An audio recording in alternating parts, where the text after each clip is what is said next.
It's part of the culture. Glen Gulutzan, assistant coach for your Vancouver Canucks, joining us right now. Welcome to BT.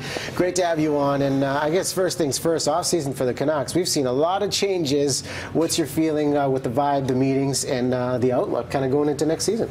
Well, everybody's really excited. I mean, we had some major changes, especially at the draft, and from a fan standpoint, our coach's standpoint, we've got some younger guys in Spiza, and we've traded for a young Lyndon Vey and Benino, all kind of 23, 24-year-old guys. So a little bit of shift in the room, a little younger, and probably give these guys a little bigger role. You've been behind the bench for a while. The thing that fascinates me about the realm of coaching is the ability to build trust with your players. From your time being an assistant, with Tortorella last season, and now going forward with Willie.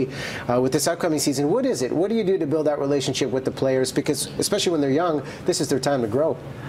Well, we have a really good group, and with our young guys, I think the biggest thing is you got to keep the lines of communication open, and you have to, when you approach these players at such a high level, you have to have something to offer, and you have to portray to them that, hey, this isn't for me, this is for you, and I'm here to help you and facilitate your game and get you better. And all these elite athletes, they really want to get better. So you start with that balance of or base of trust, and then you push them a little bit to become better, and these guys want to become better, and sometimes it's just millimeters that they need to get to, but you get the trust, and then you work with them, and you push them to be better, and that's how you build those relationships and those bonds. With bonds and relationships, you've got a special one with Willie Desjardins, the new head coach of the Vancouver Canucks. Given the fact that you were his head coach for a year over in Dallas, what was your reaction when you first found out that Willie was going to lead the pack?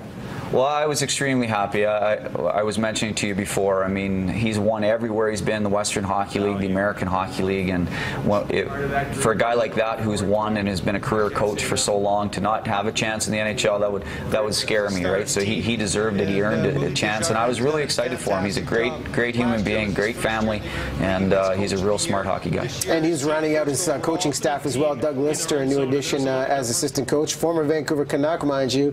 Nice to see that we're bringing familiar faces back in. What's the dynamic with all three of you when you have these meetings and you're starting to plan for what's going to happen come September? Yeah, we sit down and we talk about our game, and we've watched video here, just some on our team and how we're going to put things together. And Willie and I have the luxury, and Doug, obviously, we've all worked a little bit together, so we have a lot of the same views, and so it was an easy pickup to kind of, I knew what direction Willie was going to try to take this thing, and we'll get together on the 17th of August from our coaches in the American League too, and then we'll kind of plan out the whole season of how we want to approach things. And it's a real different era for the younger players. They just going through camp the last couple of weeks. A lot of interaction on Twitter. They're reaching out to the community. It's our chance to find out about the new players. What do you encourage them with the communication aspect and really connecting with the community they're going to play for?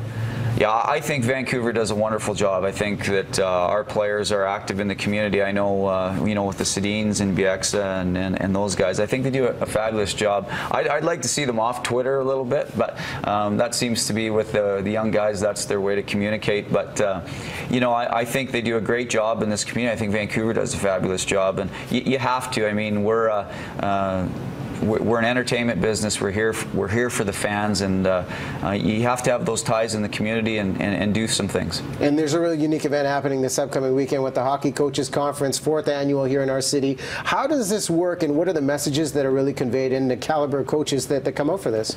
Yeah, I mean, I think these coaches conferences are great because, myself as a coach, you go there and you can learn things. This one's a real big, one of the biggest in Western Canada, the biggest in Western Canada. Barry Trotz is coming to speak, and the Martin Jelena from the Calgary Flames coach is coming to speak. So they've got a lot of speakers. It's good. It's a good chance for coaches to get together, share information. They have the coaches site where coaches come together and online.